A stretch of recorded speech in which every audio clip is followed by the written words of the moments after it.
look gorgeous. Ugh. I'm literally obsessed with cats. This is Persephone, and back there is Stella. And then we have two more wandering around. Oh my god, she's amazing. Anyway, I came here tonight to talk to you guys about my story about getting LASIK in the first place.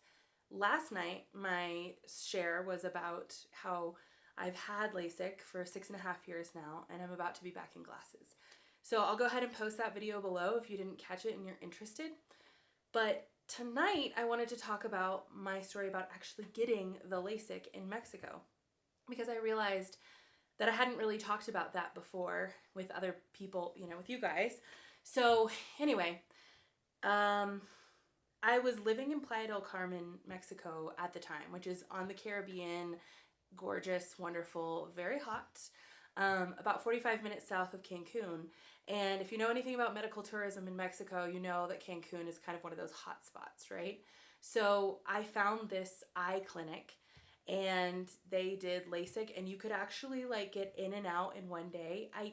I really can't remember because it was 6.5 years ago. I don't know if I went in for like a consult the week before or if I just had the consult and then they did it that day. I kind of can't remember. It was one of the two. I did have a consult and it was very close to the same time, and it may have been the same day. So I had a car down there. I mean, I was living down there. I had my life down there. So obviously, it made sense that I would get LASIK done somewhere close to where I was living, right?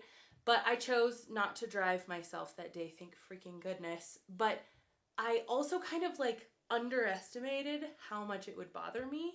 So I just took a taxi, like a 45-minute taxi from my house in Playa del Carmen to the clinic, which was fine. I like to chat with the taxi drivers.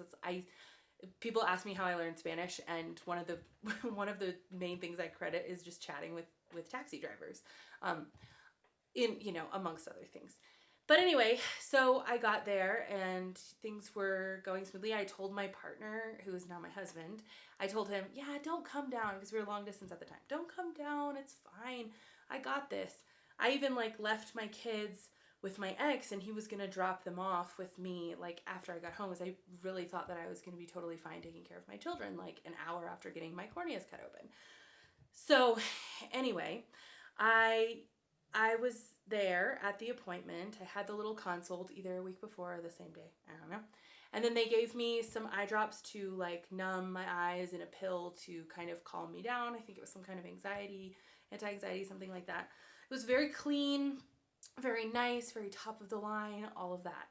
And I remember waiting in this little waiting room area where you could see where they were doing the surgeries, and there were other people, and we were just going. I think they were taking a different person every 30 minutes. And it was kind of like a dark room because our eyes were probably super dilated. The eye drops probably did that. And then they get me in there and I'm laying down, and they put these cages on my eyes to keep my eyes open. And then they have their laser, and I'm supposed to stare at this red dot. Well, I am a super sensitive person with glasses and my eyes just in general. I had my lashes done once or twice, curled and tinted or whatever, and I literally the entire time was squinting and kind of freaking out about it the whole time. When I had contacts, I was one of those people who I can't put my finger right onto my iris. I put it over to the side and do this slide over number. So anyway, I'm supposed to be staring at this red dot with my eyes open, knowing that there's a laser that is going to singe the top part of my eye. So I'm kind of freaking out, right? And they tell me to calm, be relaxed, and just, I'm looking up, and they had to stop the laser. They had to stop the laser 2 times because I was shifting and jerking around. And thank goodness, they were able to respond super quickly and realize that I was doing that and stop, But this is why I do not recommend LASIK to people who are super sensitive about their eyes, because you just kind of can't control those involuntary responses of that. I make lots of noises. But anyway, you can't really control those involuntary responses shifting, right? Especially if you're like the kind of person who can't put a contact on the top of your eye, you probably shouldn't be doing this. But anyway, I got through it. And they had me recover there in the office for maybe an hour, and then they said, you're good to go. Do you have someone to pick you up? No, I'm just gonna hail a taxi. So they offered to call me a taxi. I'm like, no, I'm tough. Like, I can do this on my own. And I remember going out to the street and hailing the cab. And I had brought a sweater with me because I thought it might be cold in there. Like, the AC might be really cold. So I remember having this black sweater with me. I hailed a cab. I get in. And within a couple minutes of being in there, I realized he doesn't have air conditioning and the windows are all down. And it's a 45-minute drive, mind you. So as I'm driving and the wind is like blowing everywhere, I cover myself with this sweater because I want to protect myself from the wind. The light is bothering me, and the medication to numb my eyes is starting to wear off, and it is starting to burn. Like, and it hurts so bad. I know a lot of people are like, oh, LASIK was fine. I was in and out. Well, for me, it hurt a lot. And we're driving down the highway.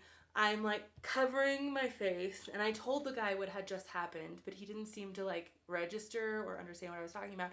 And he's trying to tell me all about scuba diving with whale sharks while I'm like recovering from this eye thing. And I don't want to be rude, so I'm like sitting with my sweater like, yeah, whale sharks.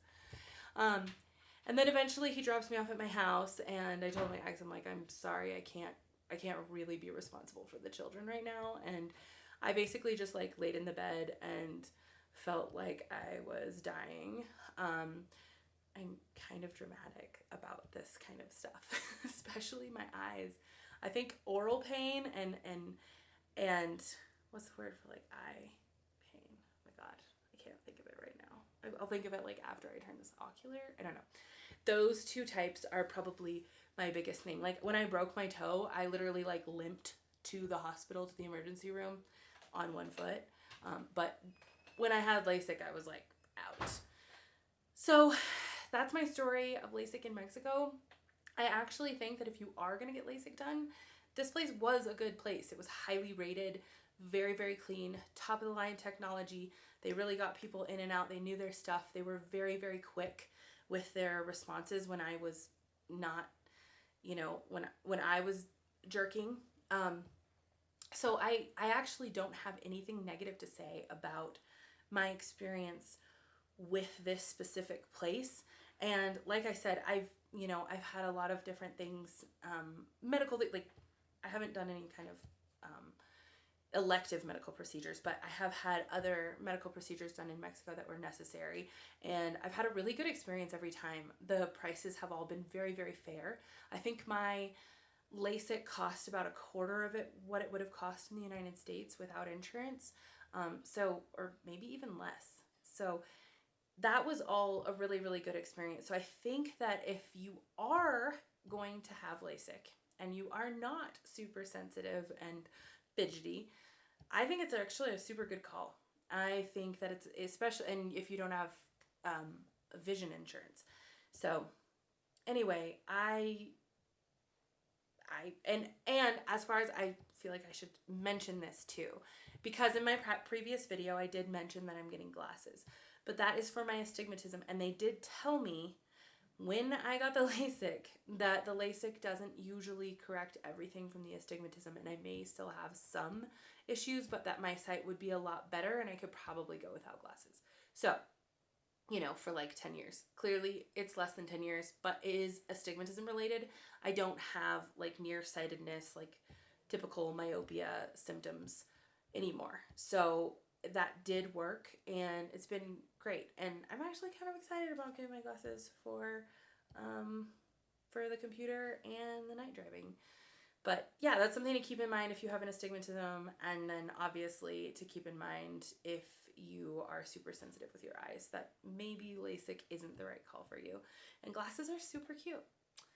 So thanks for joining me for day 3 of my 100 videos in 100 days challenge. I'm making it. I'm here. So, and every day I'm trying like something different. So thanks for being here. Please follow along for more stories and weird tips.